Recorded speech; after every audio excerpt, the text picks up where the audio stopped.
Turned us on, never gonna do the same for you. What's up, guys? It's Donna here. And Holly. And you're listening to Teaser Talk. On switch, turned us on, never gonna do the same. You hit the on switch, turned us on, never gonna do the same for you. With these power lights. Hey everyone, what is going on? It's Holly and Donna here. And today we are going to be switching things up here on Teaser Talk, and we're going to share with you some bizarre events and stories that have happened this month. And we've got some weird ones for you all. I cannot wait to share it. So get your weird on when you're listening to this. All right, so here's this one. Earlier this month, surgeons removed more than 500 teeth from a boy in India. A 7-year-old boy had long complained of having a swollen and aching jaw. So surgeons at, Savitha Dental College and Hospital in Chennai, India, butchering that, operated and found 526 teeth crammed inside his mouth. Once a bag mass was removed, the medical team took 5 hours to meticulously search through and count them all. He left the hospital just 3 days later, and the procedure did not require jaw reconstruction. The surgeon said the lesion, known as a compound odontoma, may be attributed to genetic or environmental factors. He was drinking that toxic water. That's so bizarre. Like, I've had dreams before where I would look in the mirror and I'd have shark teeth, rows of shark teeth, and I was always woke up super freaked out. I couldn't imagine in real life. Freak. I know. Okay, so next up. A California man got $50,000 for his funky old shoes that happened to be a pair of an extremely rare prototype Nike running shoes that were made in 1972. So here's the dealio.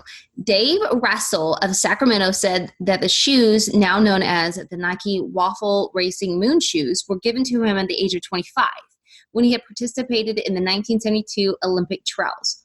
Only 12 of the prototype shoes were designed by Nike co-founder Bill Bowerman, and that's all that were ever made. The 10 of them were given to athletes to try out for the Olympic team. He said that they were very unorthodox shoes because they were exotic. The sole was completely different. It was made of a waffle iron. It was glued to the bottom of the shoe. The shoe was completely handmade, Russell said.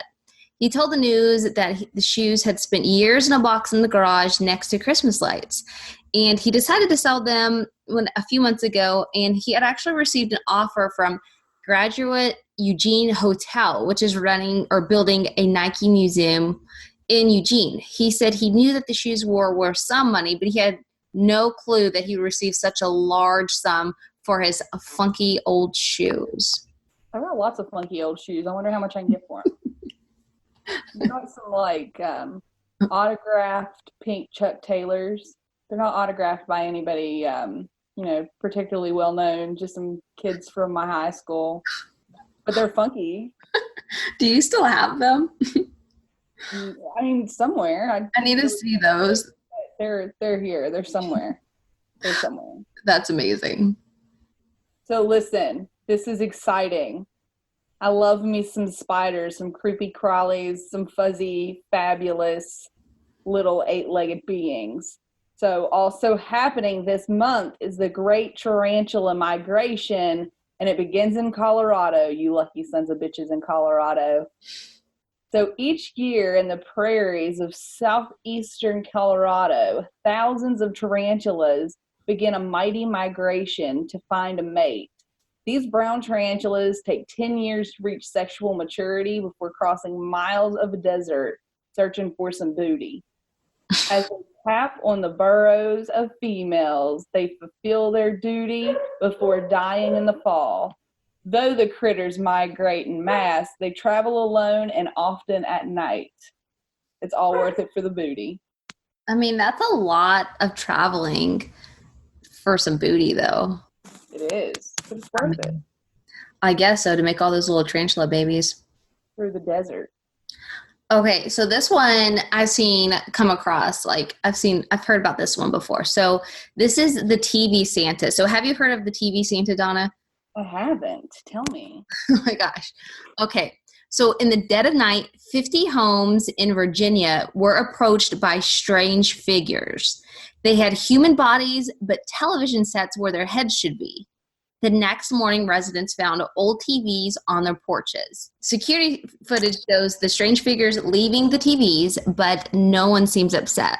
Local police officers say that TV Santas aren't a threat, but they are unique individuals. Like they're literally dumping like those tube TVs. Like it's like I don't know, like some kind of weird time. I'm telling myself it's like some weird time traveler. He has like a TV head. And if you like just Google it, it's literally a guy with a TV head walking around putting old ass TVs on porches. Oh, so see, I have a different theory. I think that, some guy just had like, let's say a thrift shop or something, and you can't sell those TVs. You can't give those TVs away. I could tell you, I'm going to give you $10 to take this tube TV, and you would tell me, no, it's not worth it. Mm-hmm. So this is just his original wacky spin on getting rid of his whack TVs. And now people think they're cool because he's strange as fuck. I don't know though. I'd be pissed if I opened my door and I found this big clunky TV and now I've got to find a way to dispose of it. Like, I don't know why these people are all like intrigued and like, oh, he's mysterious. Sounds like a pain in the ass. It is. It's mysterious as to why he has all these TVs. Very, very true. Okay, so how about this? Atomic vodka made from radioactive Chernobyl grain. So Chernobyl also piques my interest. It's on my bucket list. We need to go to Chernobyl. Mm-hmm. In like 100 years. Yes, yeah. Chernobyl vodka.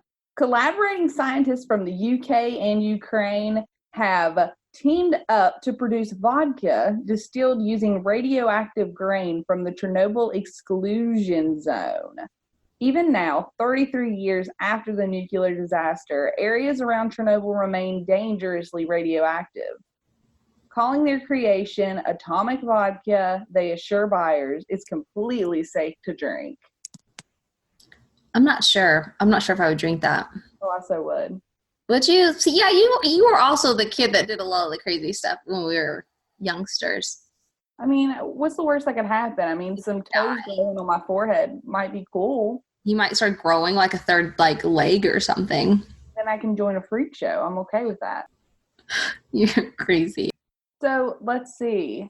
Here in Ohio, I say here in Ohio like I'm in Ohio, but it's next door to me, so I just feel like I was kind of there. But a man has been arrested for being caught driving while playing Pokemon Go, which is illegal, but it gets better. He was driving while playing Pokemon Go on 8 separate devices. Pokemon, gotta catch them all. Like, I didn't realize that people still play that game. I didn't either. But I mean, if you're gonna do it right. I mean, I guess, but I can't even drive and be on one device, let alone 8. Like, that's a lot. Devices. And what's crazy to me is it said devices. So I wonder if it was just phones or if maybe he had like a couple iPads set up, a couple phones. I don't know. Can you play Pokemon on laptop? I don't know. Well, regardless, he was catching them all, and now he is in jail. He's catching some jail time now. Ooh, take that. Okay, cool. So the last one, and you guys, we saved the best one, obviously, for last. So I had to read this headline like a couple of times because I was like, wait, what? And then, of course, I had to send it to you, Donna. But doctors removed a cucumber from a woman's lady parts. So check this. A 51-year-old Thai woman was hospitalized because she had pain from a cucumber being stuck in her lady parts. She had told the hospital staff that she, quote unquote, fell on the cucumber. Oh.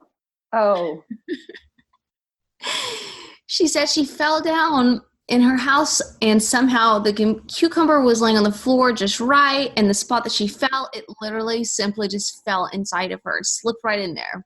Oh. Obviously, the hospital staff didn't believe her story, but they did help her get it out. And that there's no current reports on what happened to the cucumber. But I just want to say that I bet she's super grateful that she didn't have a pineapple laying around. Oh my gosh. No, you know what? I think the doctors messed up here. I think that was a wrong course of treatment. What should have been?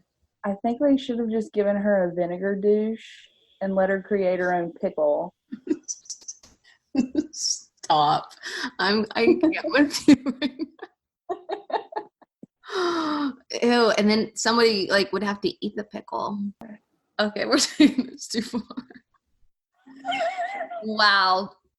Okay, August, you have been a weird month. It's been a treat. That's for sure. Weird, but amazing. So until next time, you guys just watch out for those cucumbers in the floor and keep rocking. We hope you enjoyed this episode of Teaser Talk. We look forward to seeing you next Teaser Talk Tuesday. Be sure to subscribe so you don't miss it. Make sure to follow us on Instagram at Teaser Talk. This way we can keep up with you guys until the next episode.